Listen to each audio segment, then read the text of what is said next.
Buenas tardes para todos. Bueno, lo primero es agradecer esta invitación, su presencia. Quiero nombrar especialmente a la profesora Amparo Velázquez, que fue la que me sembró la idea de venir a compartir con ustedes una experiencia que desde la Universidad Pontificia Bolivariana y especialmente en la Facultad de Educación llevamos viviendo hace más de 40 años. Para los que no saben, la universidad tiene un programa que atiende a las poblaciones que están en las regiones más apartadas del país. Y estoy hablando de las comunidades indígenas, estoy hablando de los campesinos, de los afrodescendientes. Y en ese marco, en esa experiencia que personalmente llevo acompañando más de 20 años, es que Amparo me hace la invitación para que hablemos un poco, para compartirles un poco aquello de cómo surgen las ideas, cómo es que nos relacionamos con el entorno. Y me parece valiosa la invitación porque es darle la voz a unas personas que están muy lejos de las urbes, de las ciudades. Y son esas más de 48 etnias que tiene el programa de la licenciatura en etnoeducación de la Universidad Pontificia Bolivariana. Tengo que agradecerle también a la universidad que ha permitido que mi trabajo esté centrado en ello, porque después de estar en contacto con las comunidades, uno no puede volver a ser el mismo. Los aprendizajes han sido múltiples, muy valiosos, y les voy a pedir que durante esta presentación, yo quisiera preguntarles a los técnicos si le podemos poner la música que tiene la presentación, porque esta música es una investigación de un músico peruano que hace un rastreo por las músicas, los instrumentos y las músicas ancestrales de los indígenas latinoamericanos,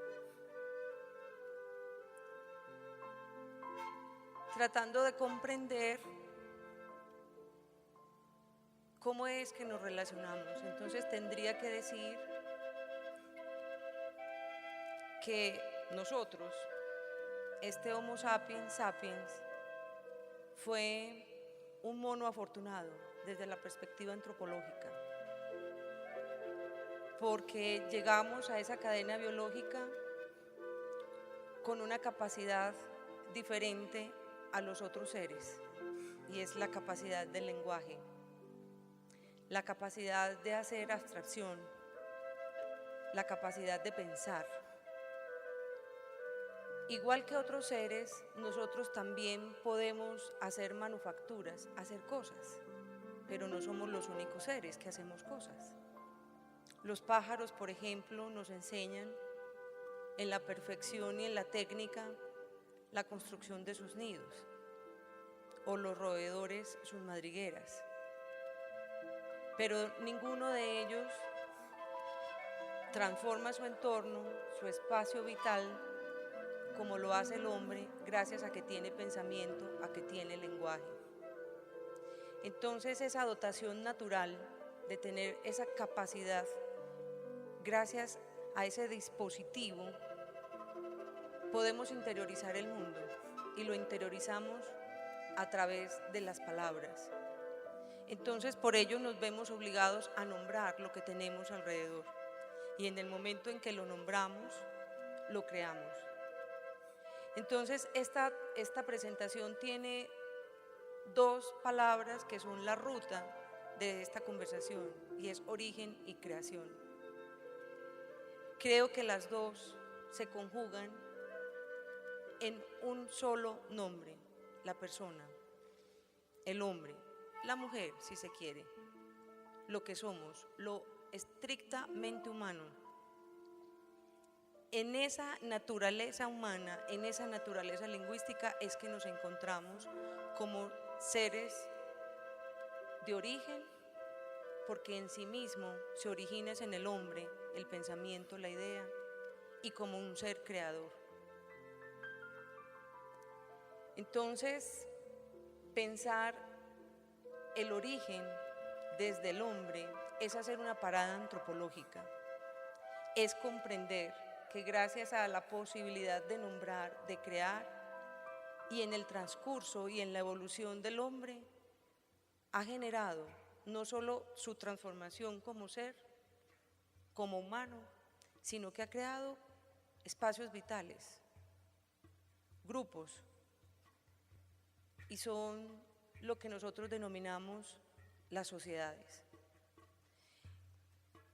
Hay unas sociedades agroindustriales, la urbe en la que estamos nosotros, que tiene unas formas de habitarse, de sentirse muy especiales.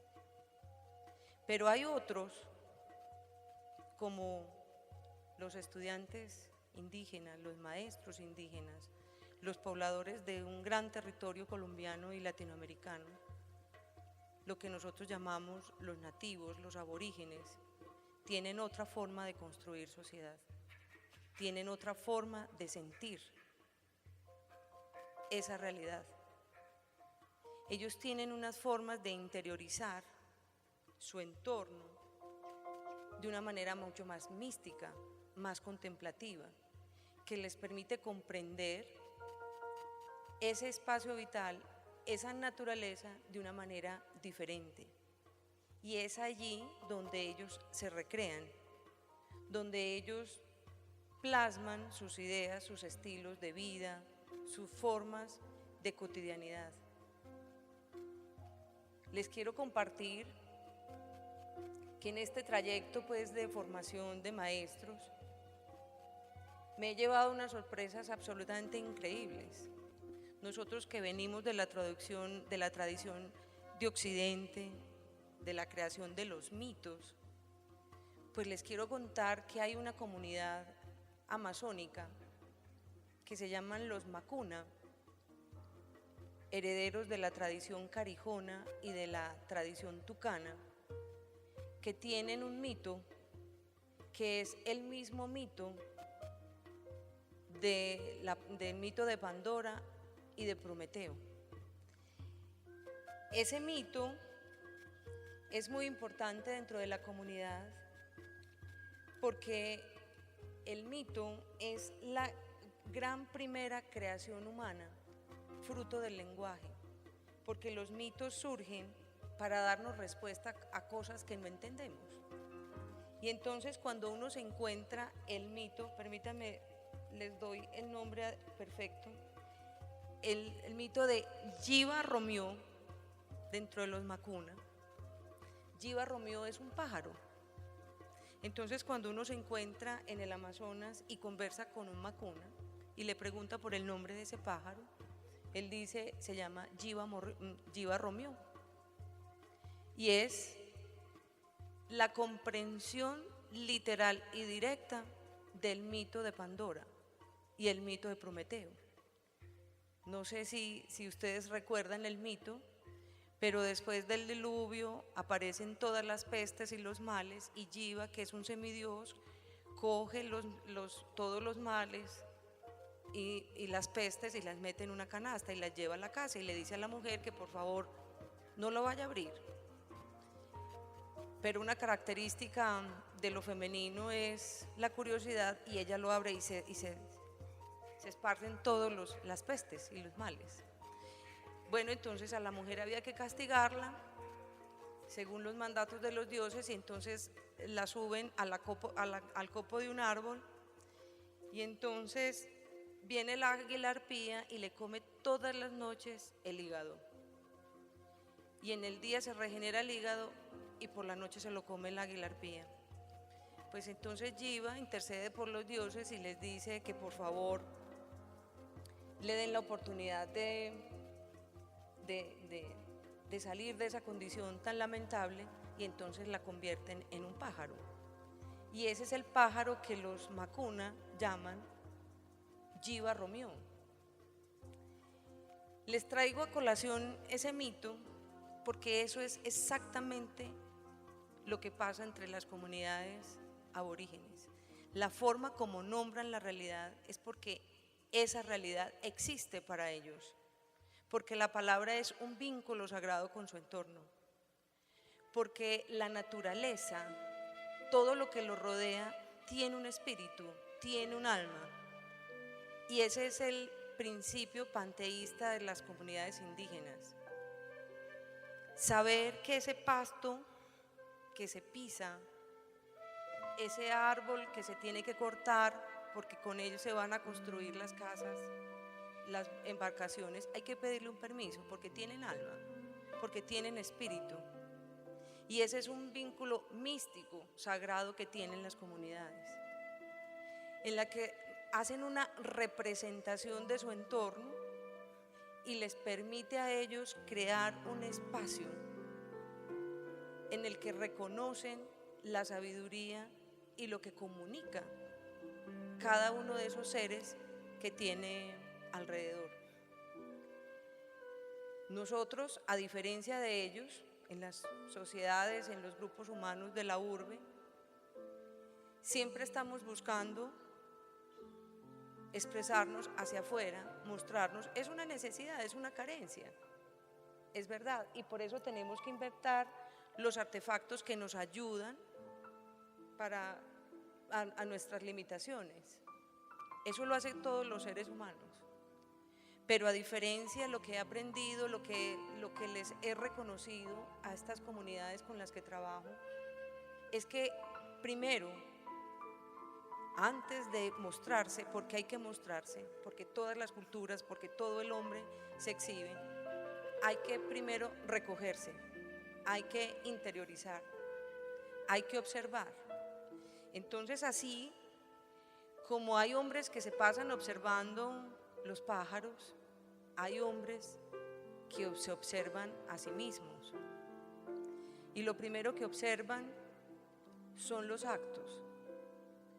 Y esos actos se transforman en gestos. Y todos esos gestos tienen un mensaje. Esa es la construcción que se recupera en un ambiente como un ambiente natural, más místico, más sagrado con el entorno.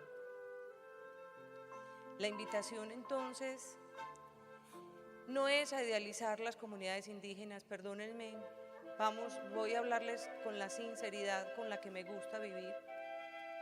No es una apología a las comunidades indígenas, pero sí es a mirar con respeto, con dignidad, esas otras formas de vida y de estilos de vida que habitan entre nosotros. A nosotros nos han enseñado en las clases de historia, de geografía, la diversidad cultural y étnica del país, pero creo que ha sido una formación un poco superficial. Y cuando uno está cerca de estas personas, entiende que la diversidad existe, pero eso se dice muy fácil.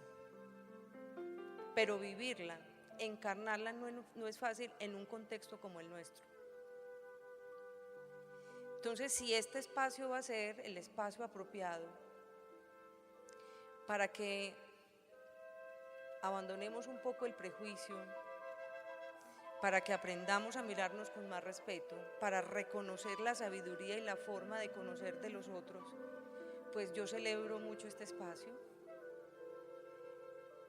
porque lo que tendríamos que entender, querido auditorio,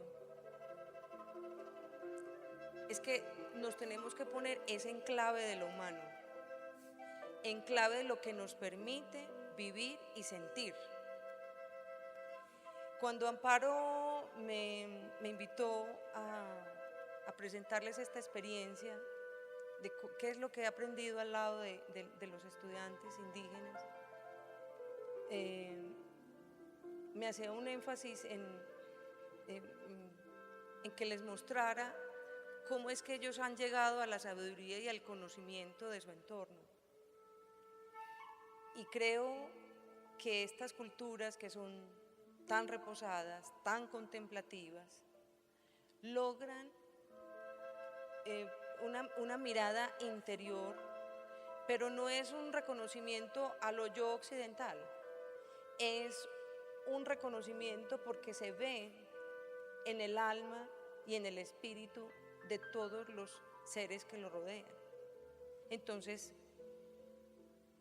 ellos pueden perfectamente establecer una comunicación con el espíritu de las semillas.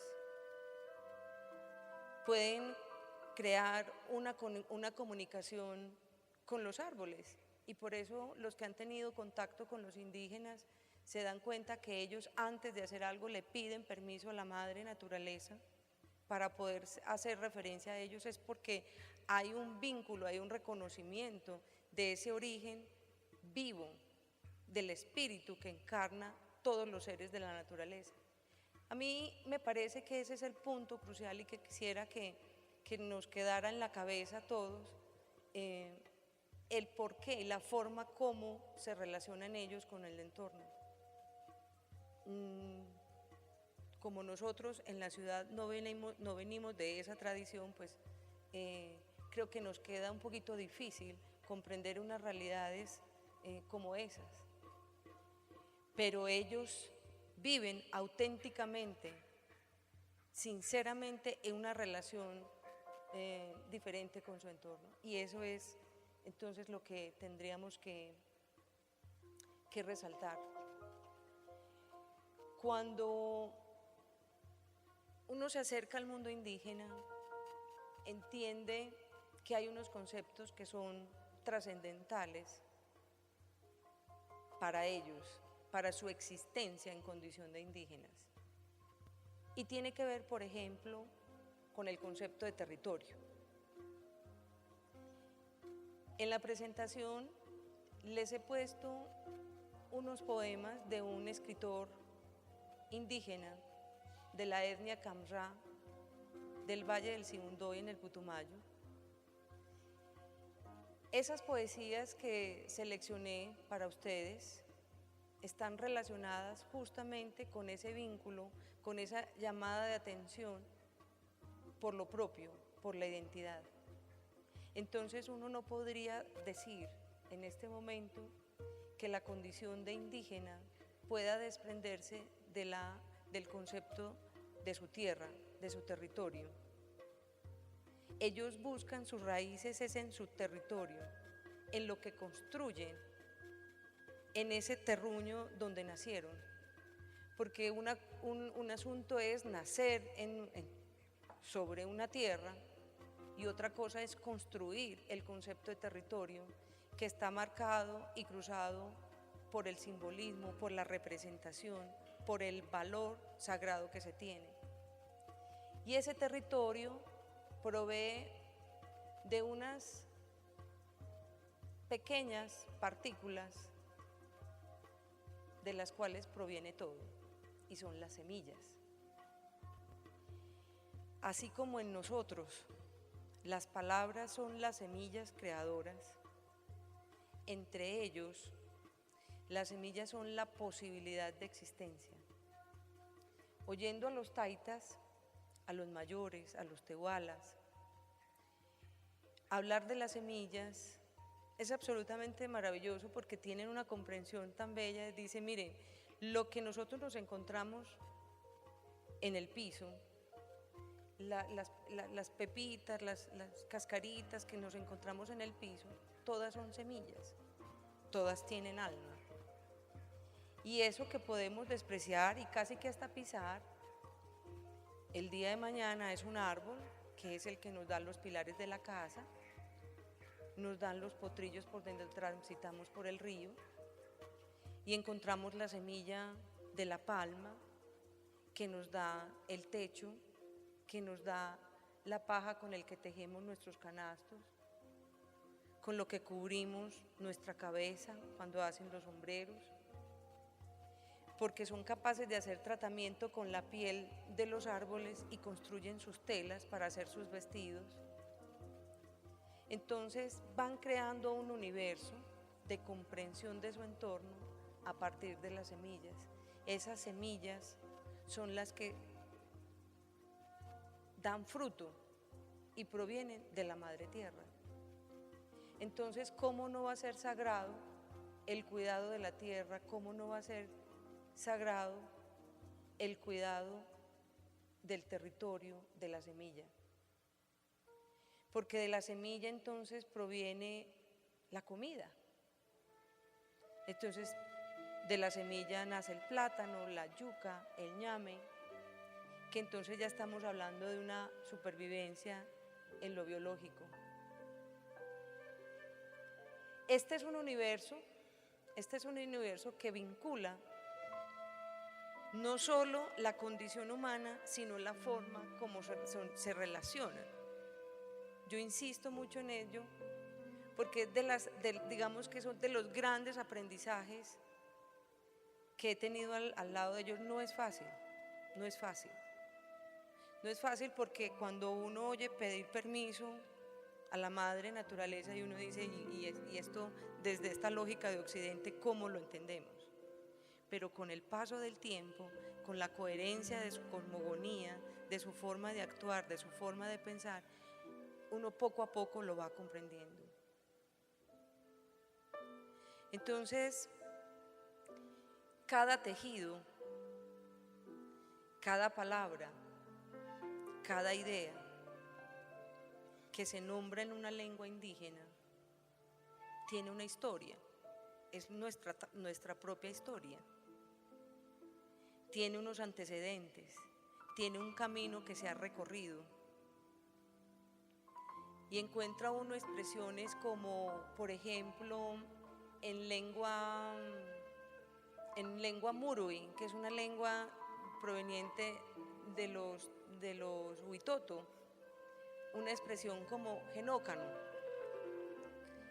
Y entonces uno habla con los estudiantes y les dice, bueno, ¿y qué es lo que representa genócano? Y dice, profesora, en las palabras de ustedes es objetivo. Y entonces les digo yo, ¿y qué significa para ustedes objetivo? Y dice, la esperanza que se quiere lograr. Cuando uno entiende el sentido de lo que se expresa en otras lenguas, entiende la profundidad y la conexión que hay con el entorno. O cuando en una despedida dicen Wayoiri, dejo mi voz contigo, es la promesa más fraternal, más sincera que se puede crear con el otro. Dejar la compañía a través de las palabras. Entonces, efectivamente, poco a poco uno va comprendiendo que este es un mundo diferente, que un mundo al que hay que acercarse con otros ojos, a un mundo que hay que acercarse con otras orejas, con otro pensamiento, con otro corazón. Porque no es, como les digo, no es idealizar, pero sí es conocer con respeto las posibilidades de vida, de existencia, de creación en otros espacios, en espacios tan humanos como el nuestro. Quiero también compartir con ustedes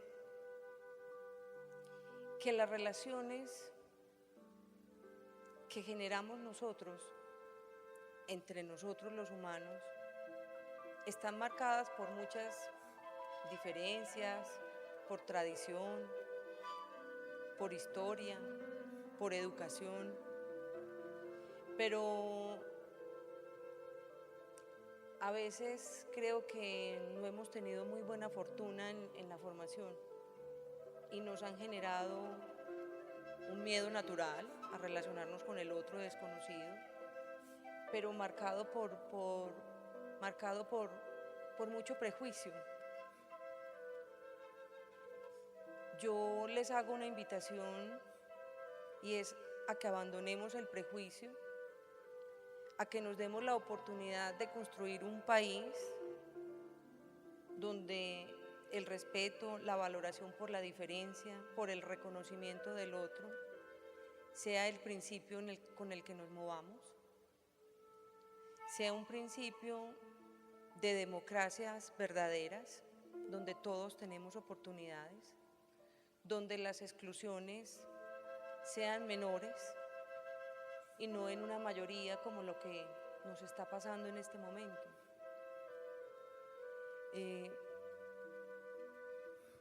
Se está pasando por un momento histórico difícil para las comunidades que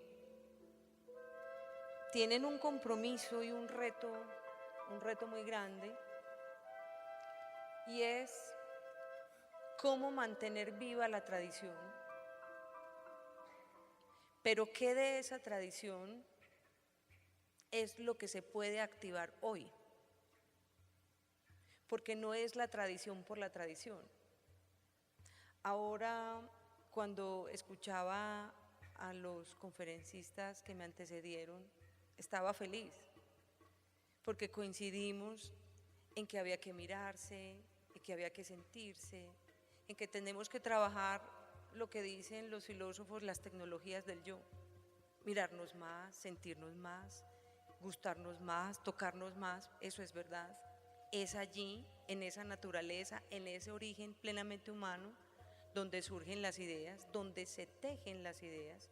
Las ideas están tejidas por palabras, palabras que nos nombran, que tienen una historia. Pero, ¿cuáles son las palabras que nos tejen? ¿Cuál es el comportamiento que tenemos frente al otro? ¿Cuál es la posibilidad que tenemos de construir urdémbres y tramas de verdad, de forma respetuosa y valorando la diferencia? Entonces, el reconocimiento de esa diversidad, y permítanme, les reitero la palabra reconocimiento, es ver al otro en lo que es, sin pedirle nada más distinto a lo que es, y aceptarlo y hacer un intento por comprenderlo en esa naturaleza. Es el gran compromiso. Todos tenemos la posibilidad, por ser sujetos del lenguaje, de ser creadores. Todos tenemos ideas, todos podemos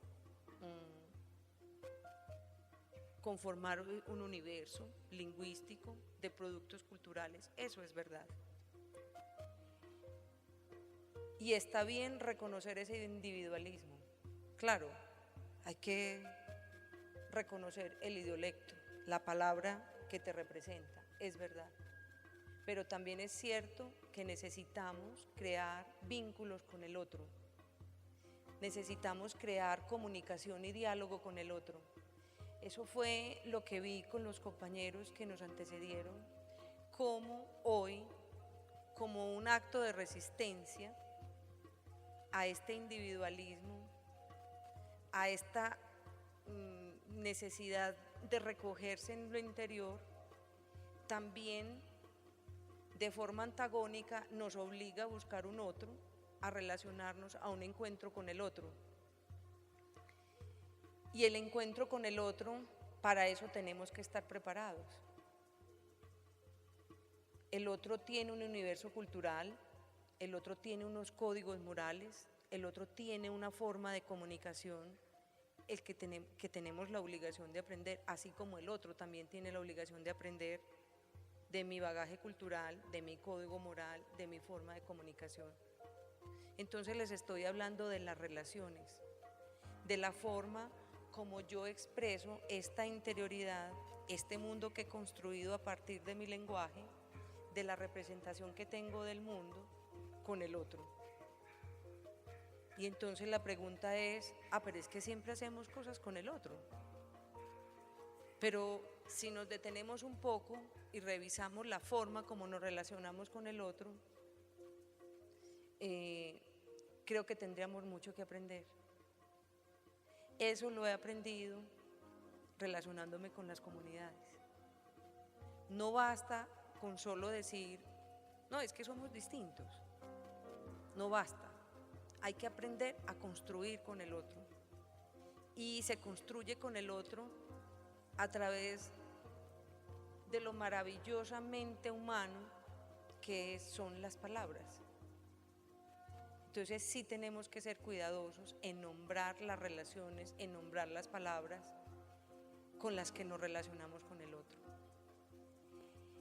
Ese insight de buscarse adentro, pero si yo me busco, si yo me encuentro, es porque me estoy encontrando y me estoy viendo, pero porque genero un vínculo con el otro. El otro es el que me permite reconocerme, el otro es el que me permite decirme. Y ahí, en esa unión, en ese vínculo, en esa comunicación, es que podemos crear. Hay un autor, existe, está vivo, maravilloso, que se llama Richard Sennett. Es un autor del cual he aprendido mucho, y en un libro que he trabajado recientemente que se llama Juntos, Richard Sennett nos hace una invitación. La invitación es a que hagamos un símil, nosotros los ciudadanos, los habitantes de un país, con una orquesta sinfónica. Entonces dice Richard Sennett, miren, para ser un buen músico hay que practicar mucho, practicar y practicar y practicar, todos los días y todo el tiempo que haya. Pero yo no sé qué tanto soy tan buen músico hasta que no ensayo, porque el ensayo se hace con el resto de los músicos. Entonces, ustedes que vienen del mundo del textil, que son los que nos han enseñado esas bellas palabras de la trama y el urdimbre, del tejido,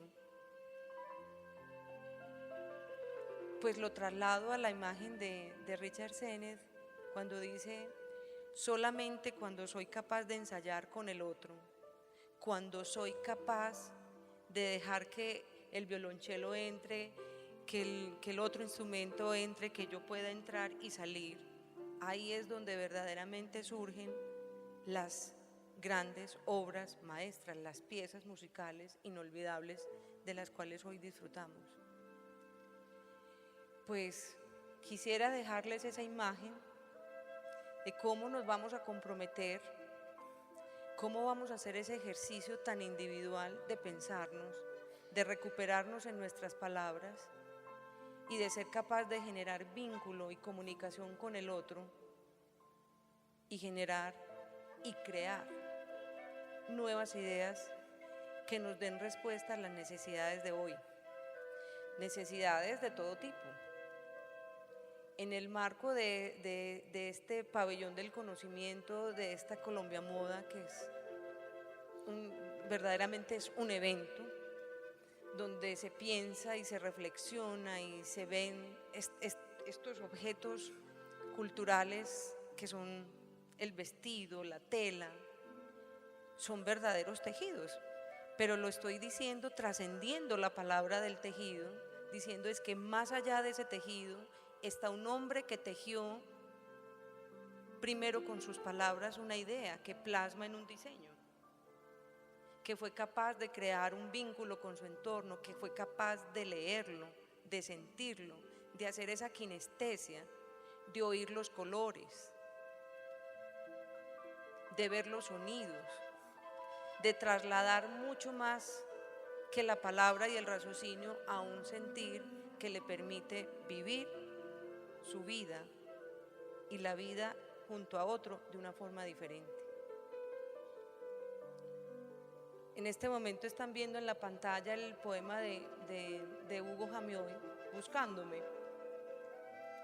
Si lo alcanzaron a leer, ese poema hace referencia al tema de la identidad. ¿Dónde más me voy a buscar si no en lo propio? En la propia tierra, en el concepto de territorio del que les hablé, que se construye a partir de la representación que se tiene de su entorno, de su mundo. Yo creo que se me está acabando el tiempo